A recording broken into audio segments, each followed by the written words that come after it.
Hello everyone and welcome to Fletcher Farms Amarillo. I'm Julie Fletcher. This video is going to be about the future of our foundation and where we go from here.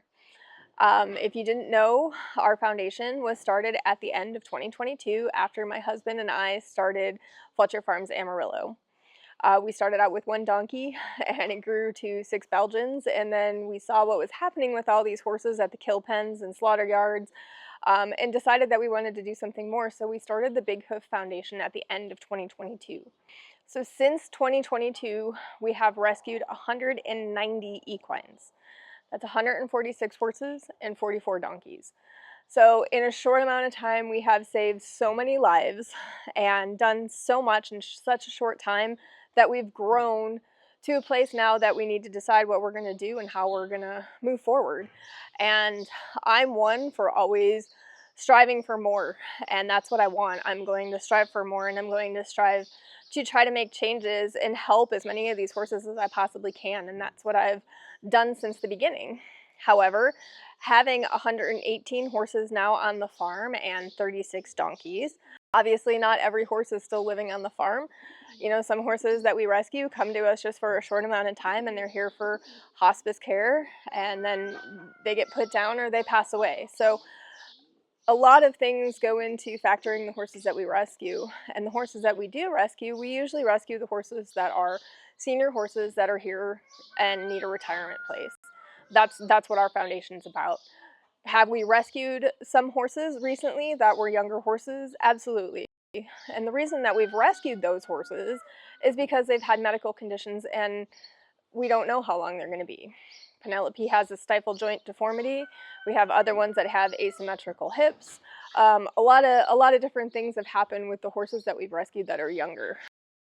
I know there's always comments about we should adopt out horses, and that's a great idea for some foundations. However, the horses that we're rescuing are senior horses. These horses have worked their entire lives only to be dumped at a kill pen when they can no longer work, or like some of the young ones that have already been overworked at just a couple years old. In the wild, a horse's herd is everything. It's not just social, it's survival. Herd dynamics are so deeply rooted that horses form long-term bonds, maintain social hierarchies for years, and experience real stress when separated from familiar companions. Given these choices, most horses will stay with the same herd for their entire life. The average horse has 7 different owners in its lifetimes. That means 7 homes, 7 sets of expectations, 7 environments, and 7 handlers. That's a lot of change for an animal that's hardwired for consistency. And still, horses get adopted and have to start over again and again. But just because they can, doesn't mean that they should have to.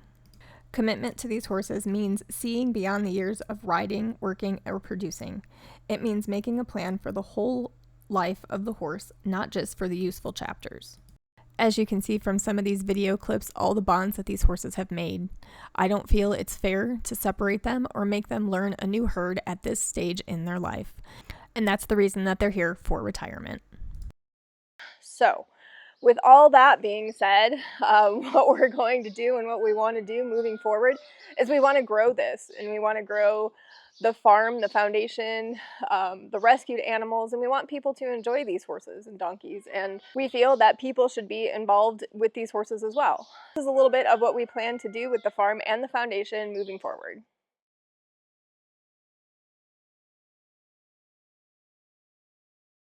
So some of you might know and some of you might not know, but the original piece of property that came with the house and the original barn was on a 40-acre piece of property here in Amarillo, Texas. Recently, at the end of last year, we acquired this other 20-acre piece of property. This is the fence marker. And just out past those power lines is where the property goes. It's a big square. So this is another 20 acres that we purchased from our neighbor. That's just right behind where our fence is. So zooming in, that is our back fence corner post, and we've acquired obviously all the rest of this land that's back here in a 20-acre square.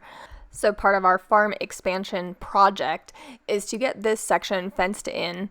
We're going to need to put up more barbed wire, and we're going to need to put up corner posts. We also want to put in a gate on this side, so we'll be able to get a trailer back here if anything happens with a horse, or if a horse goes down. We want to be able to get a trailer back here and not have to drive it across the entire pasture. Where the property ends, where our original piece of property ends, we also want to put a gate there as well, in case we want to keep the horses off of the new 20 acres or keep them on to the original 40 acres. So we want to add some other gates and additional fencing to get the rest of this 20 acres fenced in. So that's going to be part of our farm expansion project. And moving forward, the horses will have another 20 acres to graze on and give them more space to roam. And then the last thing that we had just purchased was this little triangle piece of property right here from our neighbor. It goes over that way. I don't know where the post is. I can't see it from here, but it goes this way, and it's a triangle. So where that tree is and where those markers are right there, for whatever reason, this little triangle was not included in our original piece of property. So we have just purchased this as well. So fencing needs to go over here as well. So this corner needs to be done, and then all along this portion of the road over here is not fenced either. So where the pipe fence is past our trailer over there, none of that is fenced, and we want to get that all fenced in, because that's probably another couple acres for the horses to graze on. So that's going to be added into our project as well.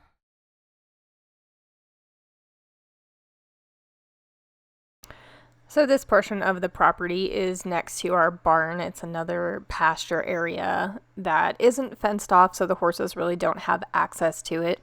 But in this area, our plan is to build an 80 by 80 barn for the horses with a roll-up door. The plan for the structure is to be an open arena type barn. So if we did need to bring the horses in for inclement weather, we would be able to bring them all in all at once. For the horses to have access to the new barn, we're planning to cut the fence over there and add some gates so they'd be able to free flow in or out through a big roll-up door. So the new barn will also be dual purpose. We plan to use the new barn for events to have more people out to the farm. It will also be useful for our therapy program, so we'll actually have a place to put people inside. And then we also want to host events. We want to bring people out here and maybe do painting with the horses, or like a paint and sip or something along those lines. But we want to get more people involved and have them here with the horses. So bringing them out to the farm and having a space for them to be at is what our goal is for the future. In the past, we have done paintings with the horses. The horses actually make the paintings. We did do a fundraiser for Opal. This is Opal. She did pass away from eye cancer. But we did do this as a fundraiser, and we made paintings with the horses. So using this new barn space, we want to be able to have people come out and make paintings with the horses and spend more time with the horses and interact with them. It'll be beneficial for people, and it will also be beneficial for the horses to be around more people than just me, Corey, and Kara. Another thing that we always need help with is brushing and grooming all the horses, so using the new barn would be part of that as well. We were going to set up temporary panels to have people come and help groom the horses, and that's also going to lead into part of our volunteer program. So with the new barn, we would have a space to bring horses in so they could be groomed and taken care of by volunteers, and another way that the horses would have interaction with other people. So with the projects that we want to do, one of the new projects will be to build another barn.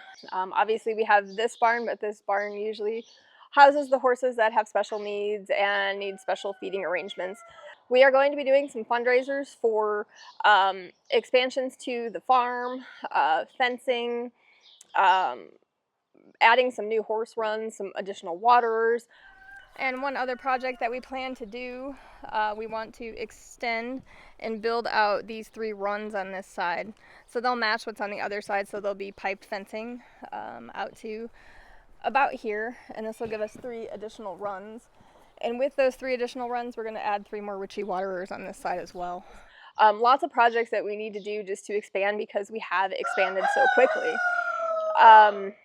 And like I said, we want to do the therapy program. We want to bring people out here that have special needs and have them work with the horses and, work with a therapist and do group activities and things like that. But we need a space to do that in. So we are in the process right now of getting quotes for those. But with all of that, we need funding for all this, and to keep the foundation moving forward, we need funding.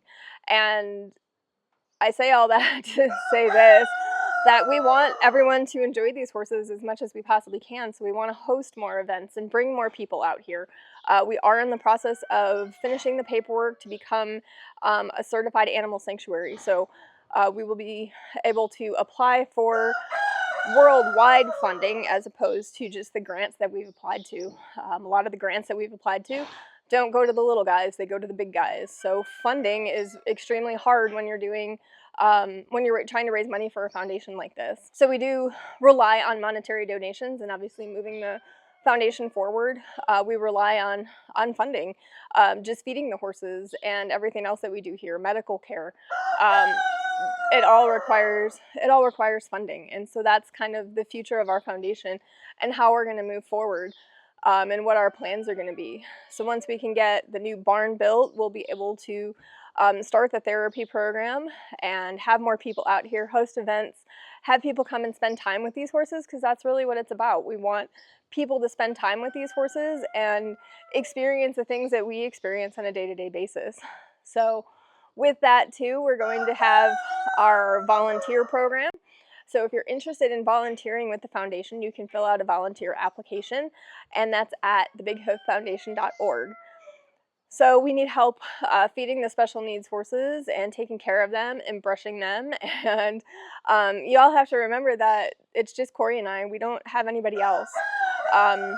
Kara is local. She's our board secretary. She does come over and help with the horses, but again, she has a full-time job. So just some of the things that go into this and go into the foundation and go into putting a horse rescue together. And obviously we had no experience with that, and we're learning from it and we're moving forward.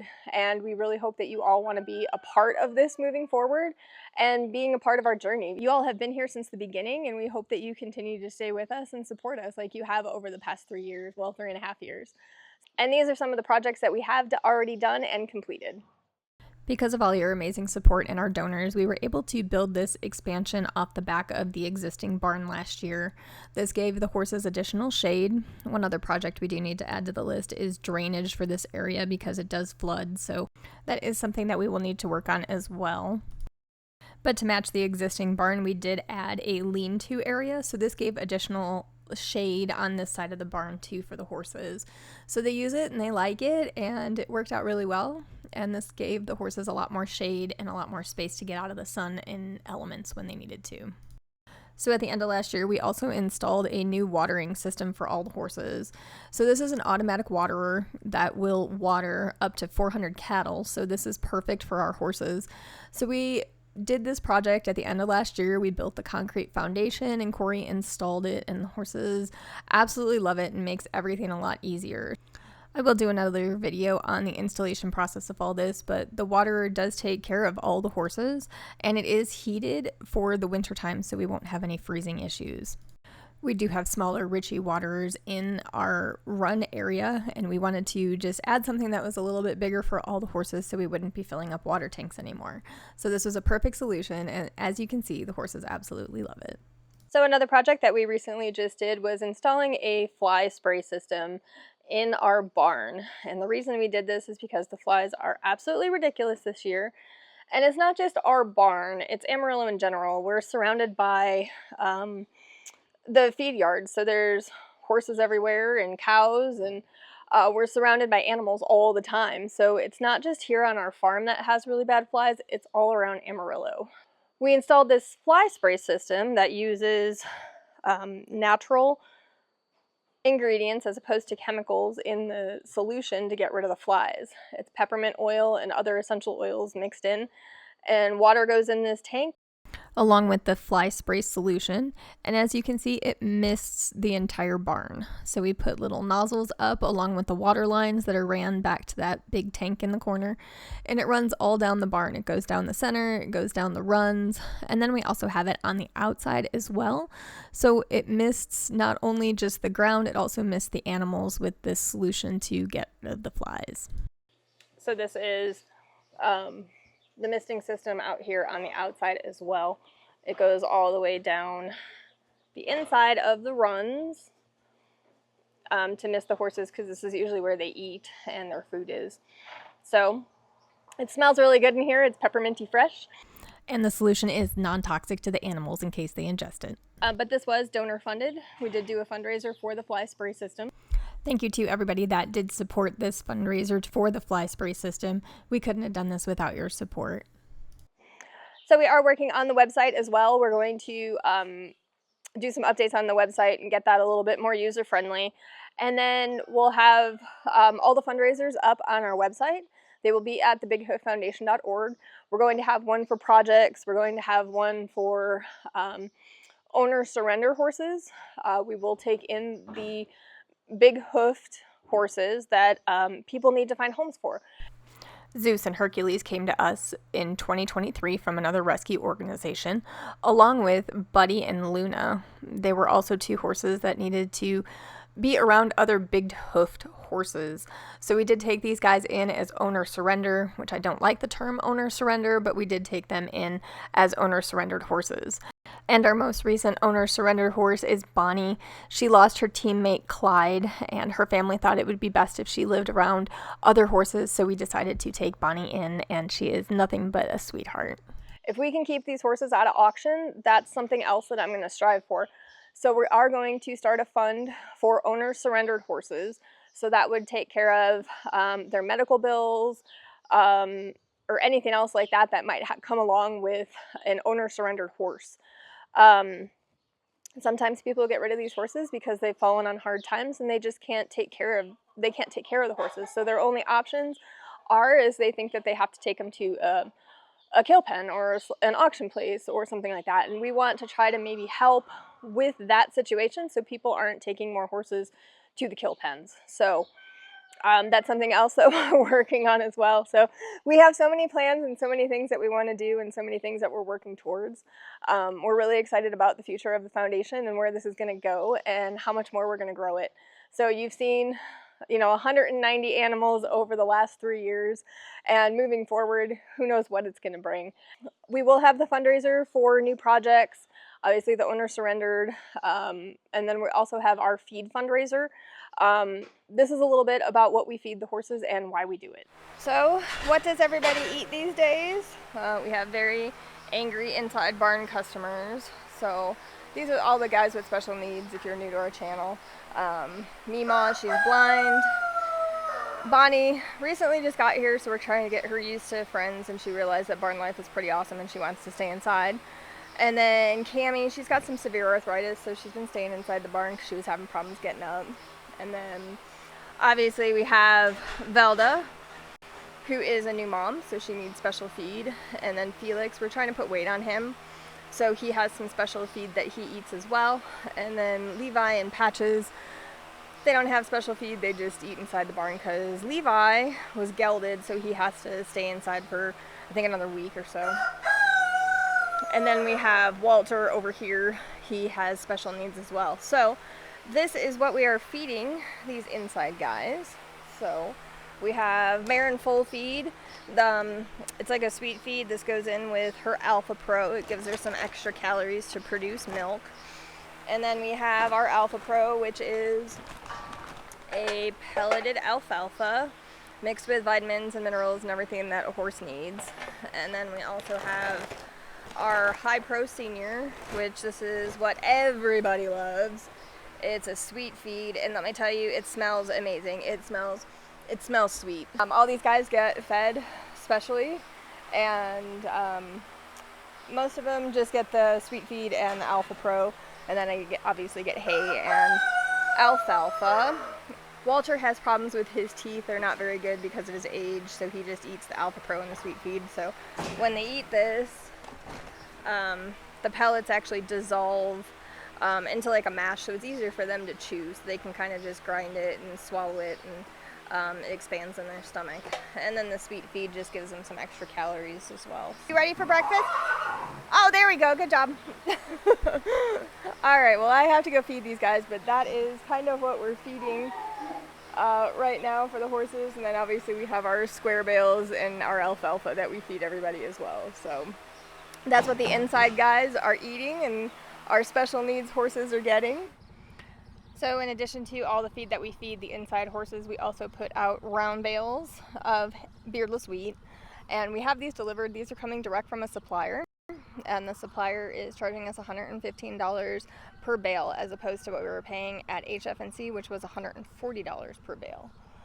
So all these are going in the feeders that are out here, and we put these out probably every 2 to 3 days depending on how much the horses eat, but we put 10 round bales out here as well for the horses to eat. It's been working out really well. We used to use Alpha Pro, and we used to feed everyone Alpha Pro, and it was just taking up too much time, and now we're actually feeding the horses something that's much better for their gut and digestion. The long stems of the beardless wheat help with their hind gut digestion. So like I said, beardless wheat is a longer stemmed grass, and this just helps their hind gut. They are longer pieces of grass, which helps with their digestion. So that's why we feed beardless wheat. So we have these 6 feeders. There's 6 of these. There's 2 out here, and then there's also 4 on the inside over there that we use for alfalfa, and we put out alfalfa square bales for them every night so they can get extra calories if they want them. Some of them will eat it, some of them won't. Most of them are happy with the beardless wheat. However, some do come over and they do eat the alfalfa, and whatever's not eaten is obviously always here for whoever wants to eat it. If you did want to help support us with the feed fundraiser, we do have that going right now at thebighoof.org. If you did want to supply a bag of feed for the special needs horses in the barn, you can do that directly through HF&C in Amarillo. I'll put all the details to their contact information in the description below. And then along with the feed fundraiser, we also do have our medical bill fundraiser. I'm going to try to start posting the medical bills monthly so everyone can see what we're spending per month on the horses. So there is a spreadsheet at thebighoof.org. I'm trying to keep it updated as much as possible. That's at thebighoof.org, along with copies of our medical bills. We will always be transparent with where your donations are going, how much things cost, and if anyone ever has questions about something and what it costs or what we're doing, we will always be transparent with you, and we will let you know what it costs. Because this foundation obviously relies on donations. And if you want to know where your donation dollars are going, I will be happy to tell you where they're going. They're going to all these animals here on the farm. So many things happen here on the farm every single day, and obviously with 190 horses that we've rescued, not all of those horses are still here with us. So we have 118 horses on the farm and 36 donkeys. So with that being said, I do have a spreadsheet that's up on our website that shows all the horses that we've rescued, who's still living on the farm, and who's passed on. If you want to be a part of our Patreon account, we do have a Patreon account, and you'll get daily updates on there multiple times per day. I think I post at least 5 or 6 videos a day, some longer than others. So membership is only $5 per month, and you'll be able to see everything that happens here on a daily basis. So if you did want to become a member of our Patreon account and find out everything that happens here on a daily basis, our Patreon account is Fletcher Farms Amarillo 817. But with all that being said, we're super excited about the foundation and moving forward and where we go from here. It's going to be super exciting. We're just really glad that you're all here and a part of our journey. So we really can't thank you all enough for all of your support over the last 3.5 years. We truly appreciate your continued support. So like I said, all this is going to be up at thebighoof.org, and we'll keep you posted on everything else that's going on here. Stay tuned for more updates, and we'll see you soon. Thanks. Bye.